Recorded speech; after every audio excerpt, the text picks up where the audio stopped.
দ্বিতীয় অধ্যায়ে প্রবেশ করেছে অন্তর্বর্তী সরকার। এখন ১ নম্বর কাজ সুন্দরভাবে ত্রয়োদশ জাতীয় সংসদ নির্বাচন আয়োজন করা, আর দ্বিতীয় কাজ সংস্কার প্রক্রিয়া সম্পন্ন করা।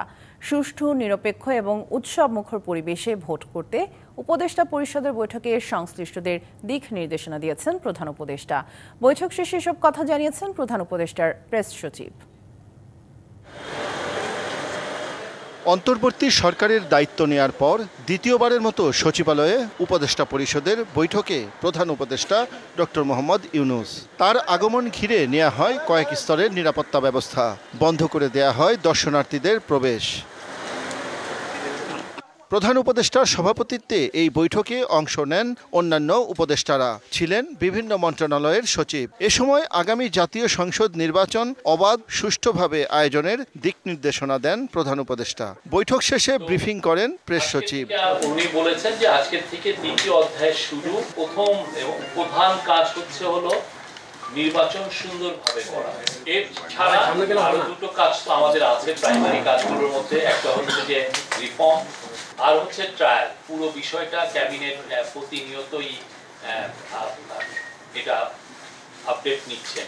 1 বছরের সরকারের কার্যক্রমের চিত্র তুলে ধরেন প্রেস সচিব। বলেন, এ পর্যন্ত ৩15টি সিদ্ধান্তের মধ্যে বাস্তবায়ন হয়েছে 247টি। এ সময় 56টি অধ্যাদেশ দিয়েছে সরকার। মে জুলাই যে ডিসিশন হয়েছে ক্যাবিনেটে 8ই আগস্ট 2024 থেকে 31শে জুলাই 2025 পর্যন্ত 315টি সিদ্ধান্ত নেন এটা কাউন্সিল অফ অ্যাডভাইজার বা ক্যাবিনেট। তার মধ্যে বাস্তবায়িত হয়েছে 247টি এবং এর মধ্যে শতকরা হার হচ্ছে 78.41। এটা হচ্ছে যে কোনো গভর্নমেন্টের স্বাধীনতার পরে যে কোনো গভর্নমেন্টের জন্য এটা একটা রেকর্ড, এই বাস্তবায়নের রেকর্ড। এছাড়া মাইলস্টোন স্কুল অ্যান্ড কলেজে বিমান দুর্ঘটনায় জীবন বাজি রেখে শিক্ষার্থীদের রক্ষা করা শিক্ষক মেহেরিন চৌধুরীর নামে একটি পুরস্কার প্রবর্তনের সিদ্ধান্ত নেওয়া হয় বৈঠকে। শাহ ইমন, ডিবিসি নিউজ, ঢাকা। শেখ হাসিনার দুঃশাসন হটাতে যুগপৎ আন্দোলনে যারা রাজপথে ছিলেন তাদের সঙ্গে নিয়ে নির্বাচনে যাবে বিএনপি। একথা জানিয়েছেন বিএনপি স্থায়ী কমিটির সদস্য সালাউদ্দিন আহমেদ। দলটির আরেক নেতা রুহুল কবির রিজভী বলেন, নির্বাচিত সরকার আসলে স্বচ্ছতা আসবে দেশে, কমে যাবে ষড়যন্ত্র। দেশের চলমান পরিস্থিতি এবং নির্বাচন বিষয়ে রাজধানীর গুলশানে নিজ বাসায় সংবাদ সম্মেলন করেন বিএনপি স্থায়ী কমিটির সদস্য সালাউদ্দিন আহমেদ। বলেন, নির্বাচন আয়োজনে প্রধান উপদেষ্টার ভূমিকায় সন্তুষ্ট বিএনপি। আমরাও যদি সরকার পরিচালনার দায়িত্ব পাই সেই ভাবনা আমাদেরও আছে। আমরা জাতির সমস্ত মেধাবী সন্তানদের সমস্ত ভাবনা জাতি গঠনে তাদের অবদানকে আমরা ধারণ করতে চাই, করা উচিত। এদিকে উত্তরায় মাইলস্টোন স্কুলে দুর্ঘটনায় নিহত স্কুল সহকারী মাসুমা বেগমের পরিবারের সাথে সাক্ষাৎ করেন দলটির আরেক নেতা রুহুল কবির রিজভী। এই সময় তিনি জানান, মাসুমা বেগমের ছেলে আব্দুল্লাহ লেখাপড়ার দায়িত্ব নিয়েছেন বিএনপির ভারপ্রাপ্ত চেয়ারম্যান তারেক রহমান। কোন ধরনের রাজনৈতিক ষড়যন্ত্র চক্রান্তের দিন শেষ হয়ে যাবে। যত বেশি আমরা জবাবদিহিতামূলক কর্মকাণ্ড করতে পারবো, জবাবদিহিতামূলক সরকার হবে, ততই ষড়যন্ত্র অপসৃয়মান হবে। কক্সবাজার সফর নিয়ে এনসিপি নেতারা লুকোচুরি করায় দেশের মানুষের মনে প্রশ্ন উঠেছে বলেও মন্তব্য করেন রুহুল কবির রিজভী। আপনারা যে কোনো কাজেই যেতে পারেন, যে কারোর সাথে সাক্ষাৎ করতে পারেন, সভা করতে পারেন, ওটা প্রকাশ্য জানিয়ে দিন, সেটা আপনারা মিডিয়াকে বলেন, তাহলে তার কোনো প্রশ্ন আসে না। Ariful Islam, DBC news, Dhaka. BNP ক্ষমতায় গেলে বাংলাদেশে ইসলাম, কোরআন, সুন্নাহর বিপরীতে শরীয়ত বিরোধী কোনো আইন প্রণীত হবে না বলে মন্তব্য করেছেন বিএনপি স্থায়ী কমিটির সদস্য সালাউদ্দিন আহমেদ। বৃহস্পতিবার সন্ধ্যায় বিএনপির লিয়াজো কমিটির সঙ্গে বাংলাদেশ জমিয়াতুল মুদাররিসিনের বৈঠক শেষে তিনি একথা বলেন। সালাউদ্দিন আহমেদ বলেন, বাংলাদেশে মাদ্রাসার শিক্ষার সম্প্রসারণে কোনো বাধা নেই, তবে মাদ্রাসার শিক্ষাঙ্গনে কোনো একক রাজনৈতিক দলের আধিপত্য চায় না বিএনপি। এ সময় বিএনপি স্থায়ী কমিটির সদস্য নজরুল ইসলাম খান বলেন, কোনো শিক্ষা প্রতিষ্ঠানে রাজনীতির নামে জবরদস্তি চায় না বিএনপি। কোনো দলের প্রভাব এমনভাবে চাপানো ঠিক না যেটাতে মনে হয় যেন দখল করা হয়েছে। কোনো প্রতিষ্ঠানেই যেন কোনো ধরনের জবরদস্তি না হয়, সবাই যেন যার যার ইচ্ছা অনুযায়ী যা অনুশীলন করতে চান সেটা করতে পারেন। আমরা মাদ্রাসা শিক্ষার সম্প্রসারণ হোক সেটা চাই, কিন্তু মাদ্রাসা শিক্ষাঙ্গনকে একটি নির্ধারিত দলীয় রাজনীতির অঙ্গনে পরিণত করতে চাই। বাংলাদেশে ইসলামী কোরআন সুন্নাহর বিপরীতে শরীয়ত বিরোধী কোনো আইন প্রণীত হবে না। দলীয় সরকার ক্ষমতায় আসার আগে জুলাই সনদকে আইনি ভিত্তি দেওয়া যৌক্তিক বলে মনে করে জামায়াত। দলটির নেতারা জুলাই ঘোষণায় বাদ পড়া বিষয়গুলোকে অন্তর্ভুক্ত করে আরও সংশোধনেরও দাবি জানান। বৃহস্পতিবার বিকেলে জাতীয় প্রেস ক্লাবে এক আলোচনা সভা অনুষ্ঠিত হয়। এতে বিভিন্ন শ্রেণী পেশার মানুষের পাশাপাশি জামায়াতের নেতৃবৃন্দ অংশ নেন।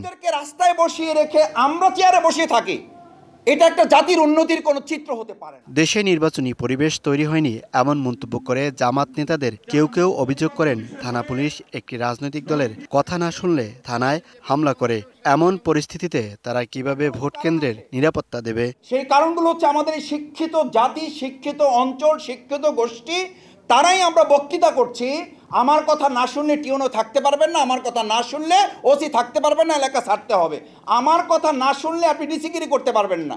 আমার কথা না শুনলে, আমার লোককে না ছাড়লে থানা ভাঙচুর করে ফেলবে, আপনারা কিছুই করতে পারবেন না। কিছু করা যাচ্ছে না তো। আমরা থানা রক্ষা করতে পারি না, সেই লোকরা হাজার হাজার কেন্দ্র আমরা রক্ষা করতে পারবো, এটা শফিকুল ইসলাম মাসুদ আমাকে কেন বিশ্বাস করতে হবে? দলটির সেক্রেটারি জেনারেল মনে করেন বিদ্যমান ব্যবস্থায় নির্বাচন হলে নতুন ফ্যাসিবাদের জন্ম হবে। জুলাই সনদকে আইনি ভিত্তি দিয়ে নির্বাচন দেওয়ার দাবি করেন তিনি।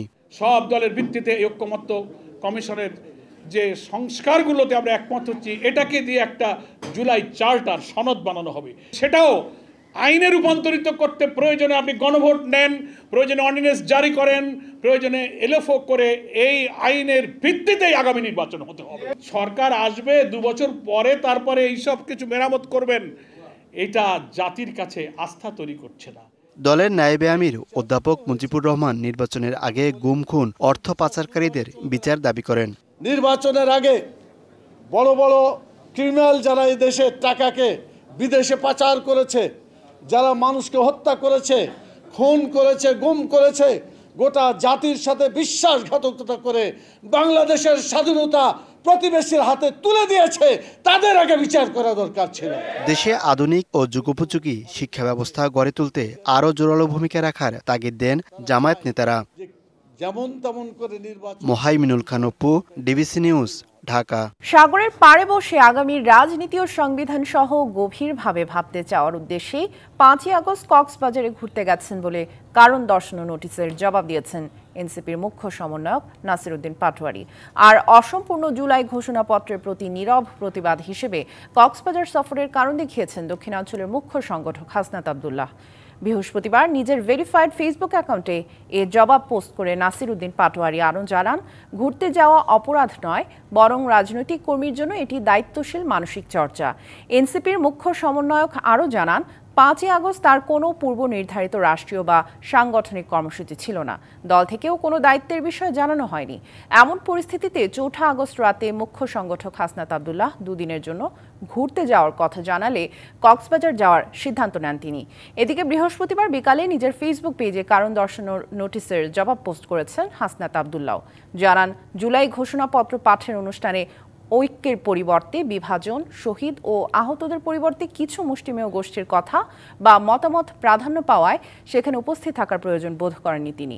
একই সঙ্গে পরবর্তী করণীয় নিয়ে চিন্তা করার জন্য ব্যক্তিগত সিদ্ধান্তেই কক্সবাজার সফরে যান তিনি। ডিসেম্বরের প্রথমার্ধে 13শ জাতীয় সংসদ নির্বাচনের তফসিল ঘোষণা করা হবে আর ভোট হবে ফেব্রুয়ারির প্রথমার্ধে। এছাড়া নির্বাচনে অংশগ্রহণকারী দল ও প্রার্থীর জন্য আচরণবিধিও চূড়ান্ত করেছে ইসি। জানানো হয়, এবার পোস্টাল ব্যালটের মাধ্যমে ভোট দিতে পারবেন প্রবাসীরা। আর 31শে অক্টোবর পর্যন্ত 18 বছর বয়সীরা ভোটার হতে পারবেন। রমজানের আগে ফেব্রুয়ারিতে ভোট আয়োজনে প্রধান উপদেষ্টার কার্যালয়ের চিঠি পাওয়ার পর আরপিও সংশোধন সহ কয়েকটি গুরুত্বপূর্ণ বিষয়ে সিদ্ধান্ত নিতে বৈঠকে বসে নির্বাচন কমিশন। প্রধান নির্বাচন কমিশনারের সভাপতিত্বে বৃহস্পতিবার বেলা 11টা থেকে বৈঠকটি শুরু হয়ে চলে টানা সন্ধ্যা 7টা পর্যন্ত। 8 ঘণ্টার বৈঠক শেষে নির্বাচন কমিশনার আবুল ফজল মোহাম্মদ সানাউল্লাহ জানান, 13শ জাতীয় সংসদ নির্বাচনের তফসিল ঘোষণা হবে ডিসেম্বরের প্রথমার্ধে। আগামী 31শে অক্টোবর যাদের বয়স 18 বছর হবে তারাও ভোটার হতে পারবেন বলে জানায় ইসি। 31শে অক্টোবর পর্যন্ত নিব যারা শুধুমাত্র 2025 সালের এই 10 মাসের মধ্যে 18 বছর বয়ঃপ্রাপ্ত হয়েছেন। রাফলি প্রত্যেক মাসে ক্লোজ টু 2 লক্ষ ভোটার যদি হয়, 18 থেকে 20 লক্ষ হতে পারে সর্বোচ্চ। এবার পোস্টাল ব্যালটের মাধ্যমে ভোট দিতে পারবেন প্রবাসী ভোটাররা। জানানো হয় পোস্টাল ব্যালট প্রতি খরচ হতে পারে 700 টাকা পর্যন্ত। নির্বাচনে দল ও প্রার্থীদের আচরণবিধিও চূড়ান্ত করেছে ইসি, তবে আরপিও সংশোধন চূড়ান্ত হয়নি। ভোট গ্রহণের দিন গণমাধ্যম সহ কেউ ড্রোন ব্যবহার করতে পারবে না, তবে ভোট কেন্দ্রে সিসি ক্যামেরা ব্যবহারের বিষয়ে সিদ্ধান্ত চূড়ান্ত হয়নি। নির্বাচনী প্রচারণায় আর্টিফিশিয়াল ইন্টেলিজেন্স বা এআই এর ব্যবহারের বিষয়ে কঠোর থাকবে নির্বাচন কমিশন। এছাড়া ভুল তথ্যের প্রচার ঠেকাতে কাজ করবে বিশেষ কমিটি। রেদওয়ানুল হক, ডিবিসি নিউজ, ঢাকা। ঢাকা বিশ্ববিদ্যালয় কেন্দ্রীয় ছাত্র সংসদ ডাকসু নির্বাচনের জন্য এবার প্রথমবারের মতো পূর্ণাঙ্গ প্যানেল ঘোষণা করেছে ইসলামী ছাত্র আন্দোলন বাংলাদেশ। বিকেলে ডাকসু ভবনের সামনে সংবাদ সম্মেলনে প্যানেল ঘোষণা করা হয়। সহ সভাপতি অর্থাৎ ভিপি পদে ইয়াসিন আরাফাত, সাধারণ সম্পাদক বা জিএস পদে খায়রুল আহসান মারজান এবং এজিএস পদে সাইফ মোহাম্মদ আলাউদ্দিন সহ মোট 28 জনের নাম ঘোষণা করা হয়। ডাকসু নির্বাচনকে কেউ যাতে বানচাল করতে না পারে সেজন্য সবাইকে সজাগ থাকতে বলা হয় সংবাদ সম্মেলনে। এই সময় তারা ক্যাম্পাসে উন্নয়নমূলক কাজের পাশাপাশি নারী শিক্ষার্থীদের হলে পাখা, এসি, শতভাগ আবাসন, দুর্নীতি হয়রানি রোধে অভিযোগ সেল, মানসিক স্বাস্থ্য সহায়তা, গঠনমূলক ছাত্র রাজনীতি প্রতিষ্ঠার প্রতিশ্রুতি দেন।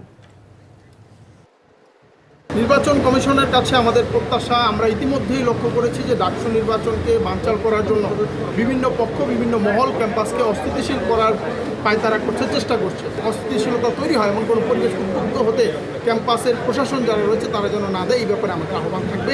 জেলায় জেলায় সংকট সমস্যা, তা থেকে উত্তরণের চ্যালেঞ্জ আর সম্ভাবনার কথা তুলে ধরতে চলছে ডিবিসি এক্সপ্রেস। বিশেষ এই আয়োজনে মতামত থাকছে তৃণমূল থেকে শুরু করে নীতি নির্ধারকদের। ডিবিসি এক্সপ্রেস আজ সারাদিন আছে লক্ষ্মীপুর জেলায়। সিএসআরএম ডিবিসি এক্সপ্রেসে আমরা এই মুহূর্তে আছি লক্ষ্মীপুর জেলায়। আমার সাথে সংযুক্ত হয়েছেন অতিরিক্ত জেলা প্রশাসক সম্রাট খিসা। আপনাকে স্বাগত জানাই আমাদের সিএসআরএম ডিবিসি এক্সপ্রেসে। আমরা আমাদের প্রথমে যে প্রশ্নটি আমরা করছি আপনাকে সেটি হচ্ছে আপনাদের যে 100 শয্যা বিশিষ্ট হাসপাতাল, এখানে আজকে আমরা দেখলাম প্রায় 362 জন রোগী ভর্তি আছে। এই যে এত সংখ্যক অল্প হাসপাতাল যেখানে শয্যা সংখ্যা সেখানে অতিরিক্ত যে রোগী, সেটা কিভাবে সামাল দিচ্ছেন? চিকিৎসা সেবাটা কিভাবে আপনারা নিশ্চিত করছেন? ধন্যবাদ। 100 শয্যা বিশিষ্ট যে হসপিটালটা ছিল সেটাকে 250 বেডে রূপান্তরের জন্য একটা প্রকল্প নেওয়া হয়েছে। তো এখন যে অবস্থা সেটা হচ্ছে যে পিডব্লিউডি যে কাজ করছে ওখানে তাদের যে চাহিদা, তো তারা 13 কোটি টাকার এক্সট্রা একটা চাহিদা স্বাস্থ্য মন্ত্রণালয়ে প্রেরণ করেছেন এটা কমপ্লিট করার জন্য। তো এটা যদি চলে আসে হসপিটালে যে দুরবস্থা সেটা আর থাকবে না। আমরা আরেকটি জেনেছি, শুনলাম যে এখানে জলাবদ্ধতা একটি অন্যতম সমস্যা এই লক্ষ্মীপুর জেলা। আপনার সেইটা জলাবদ্ধতা নিরসনে আপনারা কাজ করছেন, অবৈধ উচ্ছেদ অভিযান।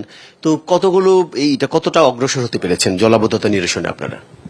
ধন্যবাদ আপনাকে। আপনি হয়তো জেনেছেন যে লক্ষ্মীপুরের সবচেয়ে বড় যে প্রবলেম সেটা হচ্ছে জলাবদ্ধতা। বিগত বছরের এই সময়ে লক্ষ্মীপুর কিন্তু পানির নিচেই ছিল। এখানকার প্রধান সমস্যা কি সেটা হচ্ছে জলাবদ্ধতা। তো এই জলাবদ্ধতা নিরসনের জন্য স্যার কিন্তু একটা প্ল্যানিং করেছেন এবং এটা আমরা বাস্তবায়ন করে যাচ্ছি। এই পর্যন্ত প্রায় আপনার যদি আমি বলি 50টি অবৈধ স্থাপনা উচ্ছেদ অভিযান পরিচালনা করা হয়েছে, যার সুফল কিন্তু এখন লক্ষ্মীপুরবাসী পাচ্ছে। আমরা দেখছি রাস্তা সংস্কার কার্যক্রম চলছে, যেটা আমরা বলি জোড়াতালির ব্যাপারটি ঠিক সেইভাবে। এটা কি খুব বেশি টেকসই হবে নাকি বাজেট স্বল্পতার কারণে আপনারা ভালোভাবে কাজ করতে পারছেন না? এটা বাজেট স্বল্পতার একটা বিষয় আছে। বাজেট স্বল্পতার কারণে এই কাজটা হয়তো পুরোপুরি করা সম্ভব হচ্ছে না। খুব সংক্ষেপে জানতে চাই যে আমরা দেখছি যে অন্যান্য জেলার থেকে এই অন্তত লক্ষ্মীপুর জেলার শিক্ষার ক্ষেত্রে কিছুটা পিছিয়ে আছে। এ ব্যাপারে আপনাদের হয়তো নতুন করে আপনারা কোনো উদ্যোগ নিয়েছেন, কি পরিকল্পনা আছে আপনাদের অন্তত শিক্ষার প্রসারের ক্ষেত্রে? শিক্ষার প্রসারের ক্ষেত্রে বেশ কিছু উল্লেখযোগ্য পদক্ষেপ আমরা গ্রহণ করেছি। প্রথমে স্যার 12 দফার একটা নির্দেশনা দিয়েছেন, যেটা প্রত্যেকটা প্রাইমারি স্কুল এবং প্রাইমারি স্কুলের শিক্ষক এবং শিক্ষার্থীদের জন্য করণীয়।